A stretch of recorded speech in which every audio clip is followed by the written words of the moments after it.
عزیز دوستو، بزرگ اور بھائیوں، قرآن مجید نے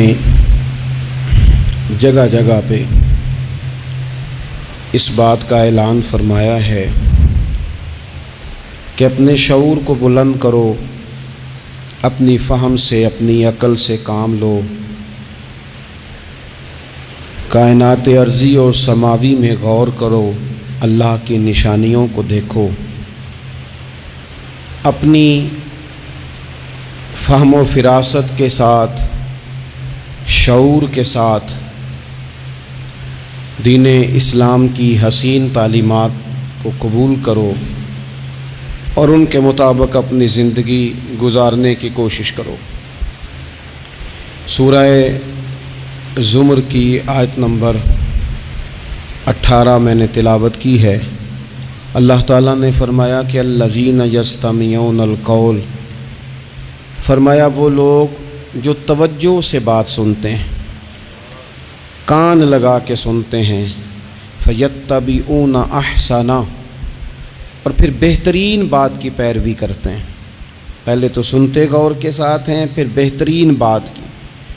اسلام کے اندر اجر و ثواب دو طرح کا ہے، ایک بہتر ہے، ایک بہترین ہے۔ آپ نے کسی سے قرض لینا ہو تو اس کو مہلت دینا بہتر ہے اور معاف کر دینا بہترین ہے۔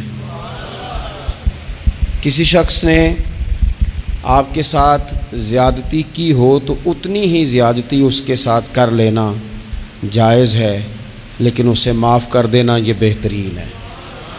تو فرمایا وہ پہلے کان لگا کے سنتے ہیں، پھر بہترین بات کی پیروی کرتے ہیں، ان میں سے جو زیادہ اچھی چیز ہے اس کے مطابق عمل کرتے ہیں۔ اولئک الذین ھداھم اللہ، یہی لوگ ہیں جنہیں اللہ نے ہدایت عطا فرمائی ہے۔ وَأُولَئِکَ هُمْ أُولُو الْأَلْبَابِ، اور فرمایا یہ لوگ عقل والے ہیں، یہی ہیں جنہیں اللہ نے ہدایت دی اور یہ صاحبان عقل ہیں۔ ایک دنیا کے اندر عقل وہ ہے جس کا لوگ بہت زیادہ استعمال کرتے ہیں، تو وہ عقل انہیں بعض اوقات گمراہی کی جانب لے جاتی ہے۔ اس عقل کی بات بھی اقبال نے کہی ہے، فرماتے ہیں کہ عقل عیار ہے، 100 بھیس بنا لیتی ہے۔ اس کے لیے عیار کا لفظ کہا، اور دوسرا پہلو دیکھیے عیار کے مقابلے میں لفظ کیا کہا۔ عقل عیار ہے، 100 بھیس بنا لیتی ہے، عشق بیچارہ۔ عقل عیار اور عشق بیچارہ، دیکھیں اس کے مقابلے میں جو جملہ دیا ہے، جو لفظ دیا ہے، یعنی لفظ عیار آپ جب بولتے ہیں عیار بڑا چلاک ہے، بڑا یار ہے، بڑا مکار ہے، تو زاویہ کیا بنتا ہے؟ اور جب آپ بیچارہ بولتے ہیں تو وہ بیچارہ۔ اب زاویہ دیکھیے کیا کھینچا، کہنے لگے عقل عیار ہے، 100 بھیس بنا لیتی ہے، عشق بیچارہ، نہ ملا ہے، نہ زاہد، نہ حکیم، یہ کچھ بھی نہیں، یہ بیچارہ کچھ بھی نہیں، بیچارہ جو ہوا۔ تو عقل کی طرف تو قرآن و سنت نے توجہ دلائی ہے، لیکن عقل سے مراد ہے فہم ہو، فراست ہو، حلم ہو، بردباری ہو، عاجزی ہو، غور فکر کرنے کا مزاج ہو، کسی چیز کو پورے شعور کے ساتھ بندہ قبول کرے۔ آج کل جن چیزوں کو لوگ عقل سمجھتے ہیں نا، وہ عقل نہیں ہے، وہ چالاکی ہے۔ آج کل لوگ عقل مند نہیں ہیں، چالاک ہیں۔ چالاکی اور چیز کا نام ہے، تیز تراری اور چیز کا نام ہے، عقل مند ہونا اور چیز کا نام ہے۔ یہ جو شطرنج کے ہیر پھیر سے لوگ دنیا چلاتے ہیں، یہ عقل مند نہیں ہوتے، یہ چالاک ہوتے ہیں۔ ہمارے ہاں ڈھیر سارے لوگ اپنی زندگی، اپنا گھر، اپنا کاروبار چالاکی سے چلاتے ہیں۔ چالاکیاں لمبی نہیں چلتی، ان کے پول کھل جاتے ہیں۔ تیزیاں لمبی نہیں چلتی، جلدی مکر واضح ہو جاتے ہیں۔ چالاک آدمی کے دوست نہیں ہوتے، آپ کسی کے ساتھ سیاست کے ساتھ زندگی گزار رہے ہیں تو وہ بھی آپ کے ساتھ سیاست ہی کر رہا ہے۔ جب آپ فہم کے ساتھ چلتے ہیں، فراست کے ساتھ، اب عقل کیا ہے؟ نبی پاک صلی اللہ تعالیٰ علیہ وسلم نے فرمایا، کسی نے پوچھا یا رسول اللہ صلی اللہ علیہ وسلم بہترین مومن کون ہوتا ہے؟ تو نبی پاک علیہ الصلوۃ والسلام نے فرمایا جس کا اخلاق زیادہ اچھا ہو۔ تو یا رسول اللہ عقل مند کون ہوتا ہے؟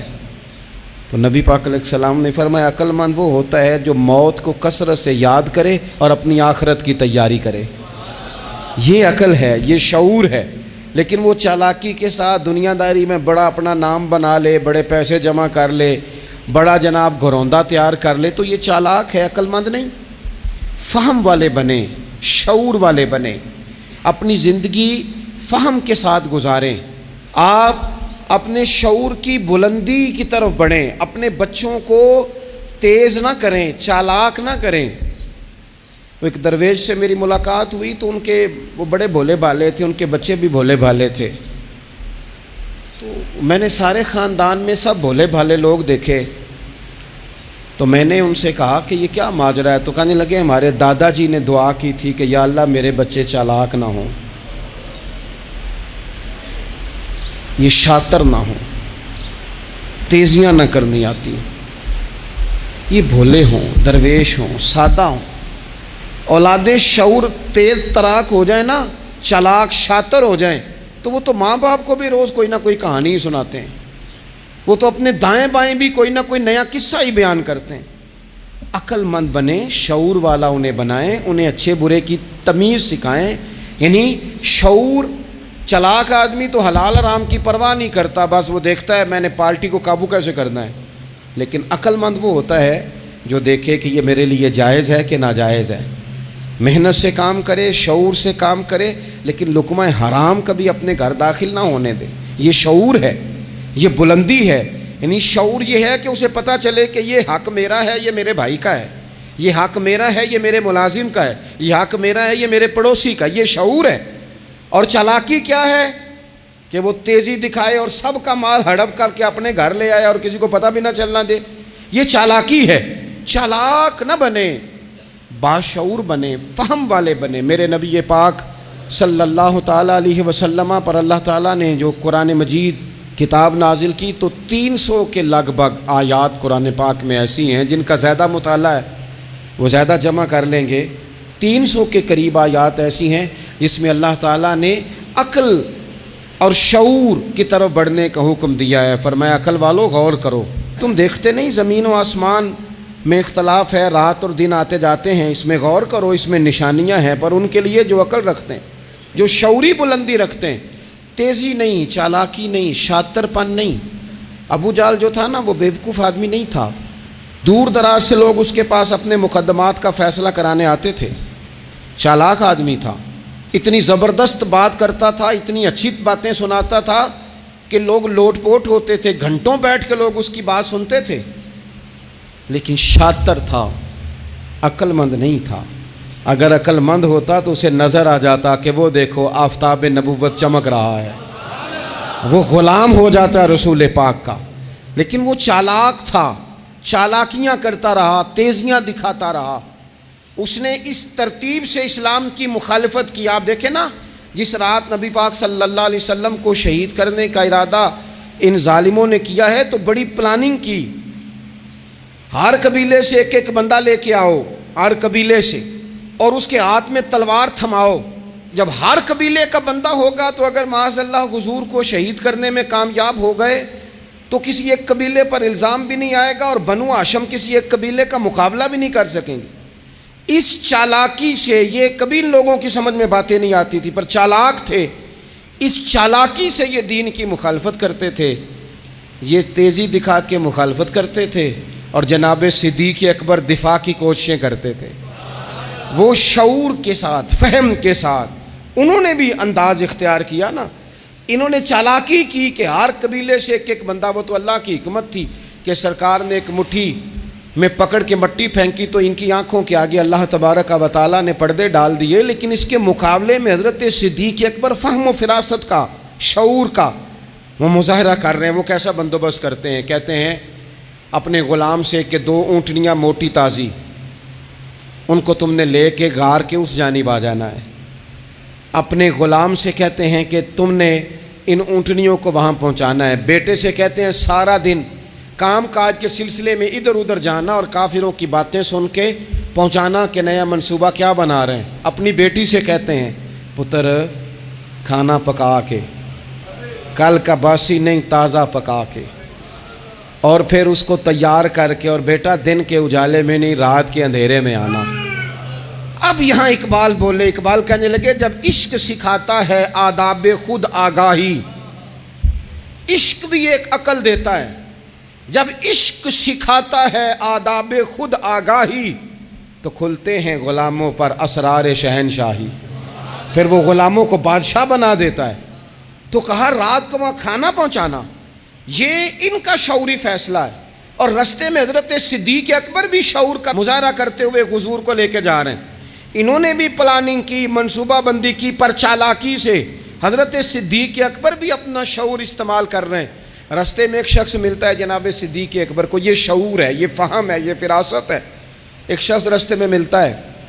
عرب کے اندر ایک رواج تھا کہ کبھی کبھی نا کوئی ہادی ساتھ لے لیا جاتا تھا. ہادی اس کو کہتے تھے جو رستہ دکھاتا تھا آگے آگے.